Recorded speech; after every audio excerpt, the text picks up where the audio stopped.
जय श्री कृष्ण दोस्तों। वक्रतुंड महाकाय सूर्यकोटि समप्रभ निर्विघ्नं कुरु मे देव सर्वकार्येषु सर्वदा। आप सभी को गणाधिप संकष्टी चतुर्थी व्रत की बहुत बहुत शुभकामनाएं।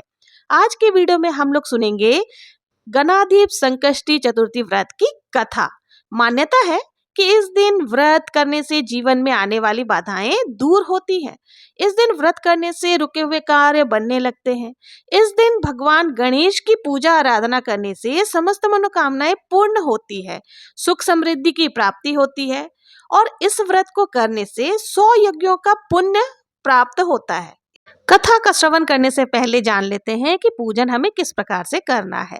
इस दिन सुबह स्नान आदि करके साफ स्वच्छ कपड़े पहन लें। चौकी पर लाल या पीले रंग का कपड़ा बिछाकर भगवान श्री गणेश जी की मूर्ति को रख लें। भगवान के सामने व्रत का आपको संकल्प लेना है। उन्हें जल, अक्षत, धूप, घास, लड्डू, पान, धूप आदि चढ़ाएं। इस दिन हमें व्रत कथा जरूर से सुननी चाहिए और चंद्रमा को अर्घ्य देने के बाद आप भोजन कर सकते हैं। तो व्रत कथा इस प्रकार से है। कथा का श्रवण करने से पहले प्रेम से बोलिए भगवान गणेश जी की जय। साथ ही चौठ माता की भी कथा सुनी जाती है, पूजन की जाती है। तो चौठ माता की जय, चंद्र देवता की जय, सर्व देवी देवता की जय। एक बार माता पार्वती जी ने भगवान श्री गणेश जी से पूछा कि अगहन कृष्ण चतुर्थी को संकटा जो कहलाती है, उस दिन किस गणेश जी की पूजा किस रीति से करनी चाहिए। तब गणेश जी ने उत्तर दिया कि हे हिमालय नंदिनी, अघन मास के पुण्य रिक्ति से गजानन नामक गणेश जी की पूजा अर्चना करनी चाहिए। पूजन के बाद अर्घ्य देना चाहिए। दिन भर व्रत रहकर पूजन के बाद ब्राह्मणों को भोजन कराकर जो तिल, चावल, चीनी और घृत का शकड़ा बनाकर हवन कराते हैं, वो अपने शत्रु को वशीभूत कर सकता है। इस संबंध में मैं आपको एक प्राचीन इतिहास सुनाता हूँ, जो ध्यान पूर्वक सुनो। प्राचीन काल में त्रेता युग में दशरथ नामक एक प्रतापी राजा हुआ करते थे। वे राजा आखेट प्रिय थे। एक बार अनजाने में ही उन्होंने एक श्रवण कुमार नामक ब्राह्मण का आखेट यानी कि वध कर दिया। उस ब्राह्मण के अंधे माता पिता ने राजा को श्राप दे दिया। जिस प्रकार हम लोग पुत्र शोक में मर रहे हैं, उसी भांति तुम्हारा भी पुत्र शोक में मरण होगा। इससे राजा को बहुत ज्यादा चिंता हुई। उन्होंने पुत्र यज्ञ करवाया। फलस्वरूप जगदीश्वर भगवान विष्णु के रूप में भगवान राम के ने अवतार धारण किया। भगवती लक्ष्मी जो कि जानकी के रूप में अवतरित हुई। पिता की आज्ञा पाकर भगवान राम, सीता और लक्ष्मण के साथ वन में चले गए। वहां उन्होंने वन में खरदूषण राक्षसों का वध किया। इससे क्रोधित होकर लोगों को रुलाने वाला रावण नाम से विख्यात राक्षस, जिसने माता सीता का अपहरण कर लिया। सीता जी के वियोग में भगवान रामचंद्र जी ने पंचवटी का त्याग कर दिया और ऋषिमुख पर्वत पर पहुंचकर सुग्रीव के साथ मैत्री की। तत्पश्चात सीता जी की खोज में हनुमान आदि वानर तत्पर उन्हें ढूंढते ढूंढते वानरों ने गिद्धराज संपत्ति को देखा। इन वानरों को देखकर संपत्ति ने पूछा कि तुम लोग कौन हो, इस वन में कैसे आए हो, तुम्हें किसने भेजा है, यहाँ पर तुम्हारे आने का कारण क्या है। संपत्ति की बातें सुनकर वानरों ने उत्तर दिया कि भगवान विष्णु के अवतार दशरथ नंदन राम जी और लक्ष्मण जी सीता जी के साथ दंडक वन में आए हैं। वहां पर उनकी पत्नी सीता जी का अपहरण कर लिया गया है। हे मित्र, इस बात को हम लोग नहीं जानते। उनकी बात सुनकर संपत्ति ने कहा कि तुम सब रामचंद्र के सेवक होने के नाते हमारे मित्र हो। जानकी जी का जिसने भी हरण किया है और वो जिस स्थान पर भी है, वो मुझे मालूम है। सीता जी के लिए मेरा छोटा भाई जटायु अपने प्राण गंवा चुका है। श्री रामचंद्र जी के चरण कमल का स्मरण कर हमारे भाई ने अपना शरीर त्यागा है। यहाँ से थोड़ी ही दूर पर समुद्र है और समुद्र के उस पार राक्षस नगरी है। वहाँ अशोक के पेड़ के नीचे सीता जी बैठी हुई है। आप लोग देखिए, रावण द्वारा अपहृत सीता जी अभी भी मुझे दिखाई पड़ रही हैं। मैं आपसे सत्य कह रहा हूँ। सभी वानरों ने हनुमान जी अत्यंत पराक्रमशाली है, अतः उन्हें वहां जाना चाहिए। केवल हनुमान जी ही ऐसे हैं जो अपने पराक्रम से समुद्र लंघन कर सकते हैं। अन्य कोई भी इस कार्य में सामर्थ्यवान नहीं है।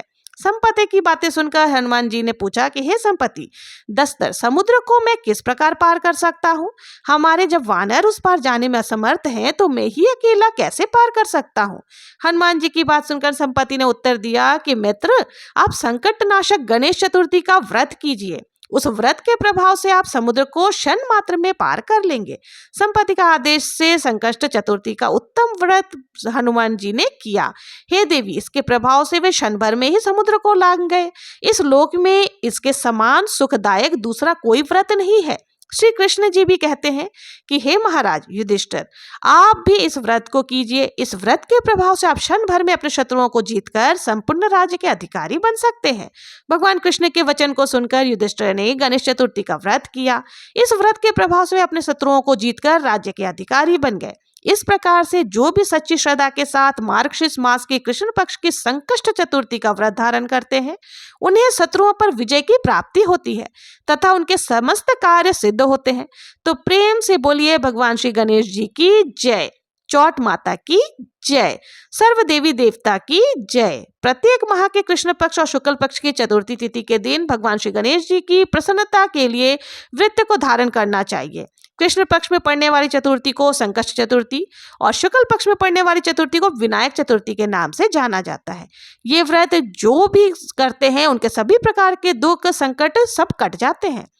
ये थी संकष्टी चतुर्थी व्रत की कथा। अब आइए सुन लेते हैं चौट माता की व्रत की कथा, जो इस प्रकार से है। पौराणिक कथा के अनुसार एक साहूकार था, उसकी एक बेटे और बहू थे।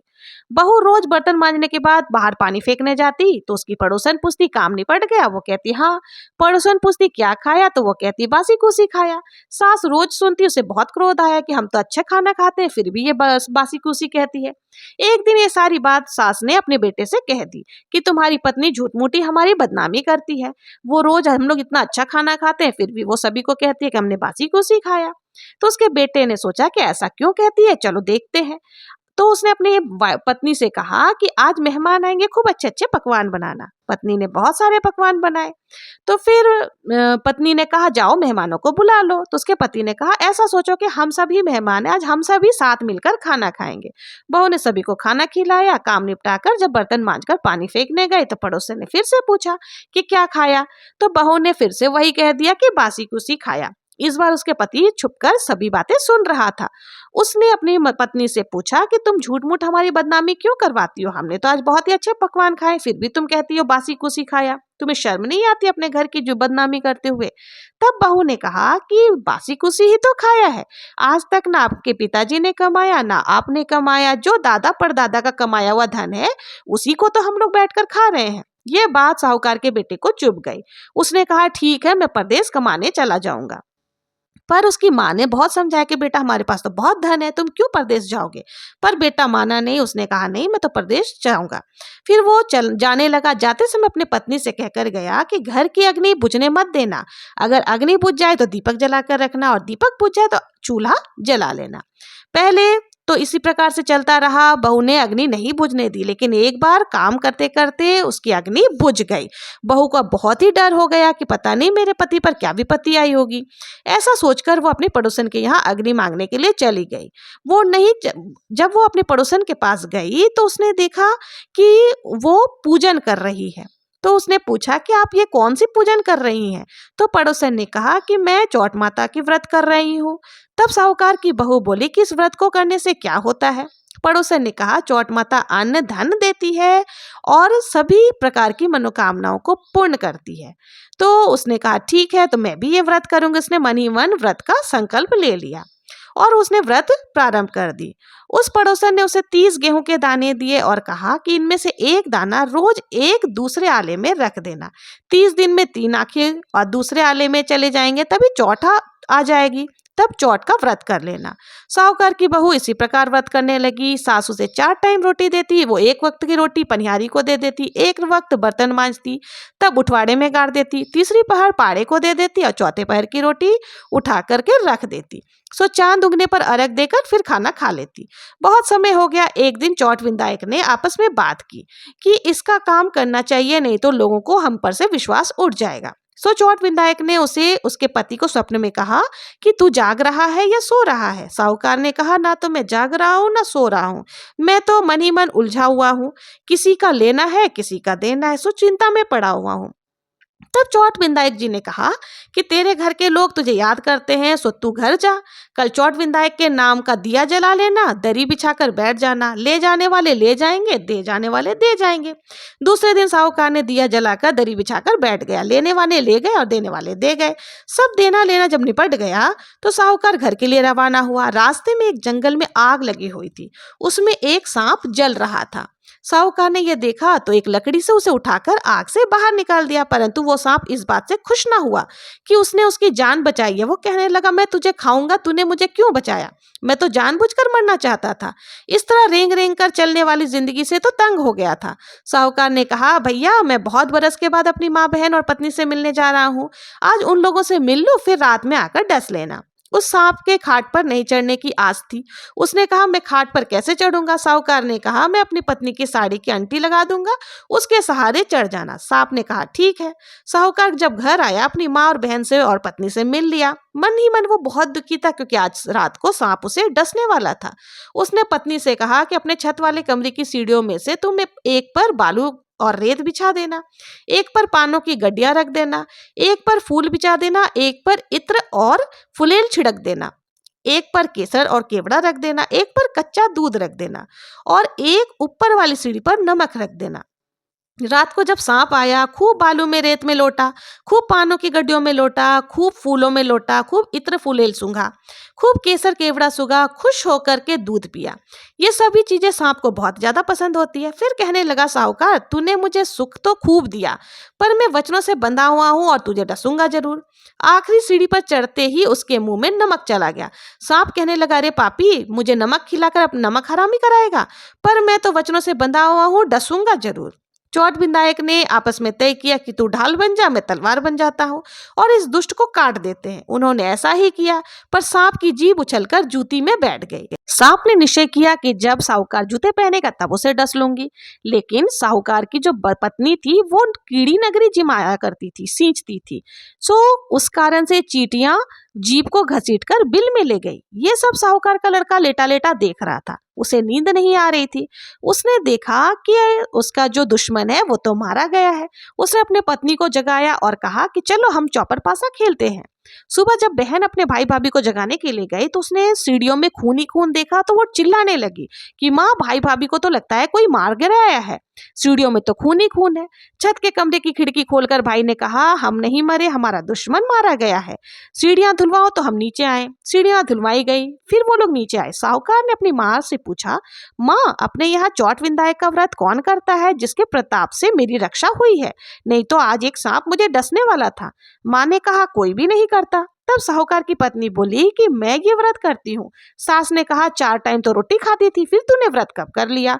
उसने कहा, व्रत के दिन सुबह की रोटी पनिहारी को देती थी, दोपहर की रोटी उठवाड़े में गाड़ देती थी, तीसरे पहर के पाड़े को देती थी और रात की रोटी उठा करके रख देती थी, जो चांद उगने के बाद अर्घ देने के पश्चात मैं खाती थी। सास ने पनिहारी से पूछा। उसने कहा, हाँ, हर माह चौथ को सुबह मुझे तेरी बहू रोटी देती थी। उठावड़े में खोदा तो सोने के सिक्के मिले। शाम को पाड़ा आया, उससे पूछा तो खिल खिल करके हंसा और तो हंसते ही उसके मुख से मोती झड़ने लगे। ये देखकर सास बहू के पैर पर गिर पड़ी। हे बहू, आज तू व्रत ना करती तो मेरा बेटा मारा ही जाता। बहू सास के पैरों में गिर पड़ी और बोली कि माताजी, आप मेरे पैर मत पड़ो, आप मुझसे बहुत बड़ी हैं। पैर पड़ने हैं तो जाकर के चौट माता के परो। चेलियों का पानी मगरियों नहीं जाता, मगरियों का पानी चेलियों नहीं जाता। फिर सास भी व्रत करने लगी और इस व्रत के प्रताप से सास, बहू और साहूकार के बहुत सारा धन हो गया। हे चौट माता, आपने जिस प्रकार से बहू की सत रखी वैसे ही सभी की सत रखना। कहानी कहते सुनते हुकारा भरने वालों के भी समस्त मनोकामनाओं को पूरी करना और उनकी जीवन की रक्षा करना। ये थी संकटा चौट व्रत की कथा और चौट माता की व्रत कथा। अगर आप लोगों को ये व्रत कथा पसंद आई हो तो कमेंट सेक्शन में जय श्री गणेश लिखना ना भूलें। और अगर आप लोगों को मेरा वीडियो पसंद आता हो तो प्लीज मेरे चैनल को लाइक, शेयर, सब्सक्राइब करना ना भूलें। मिलते हैं नेक्स्ट वीडियो में किसी और व्रत कथा के साथ। तब तक के लिए जय श्री कृष्णा, जय श्री गणेश।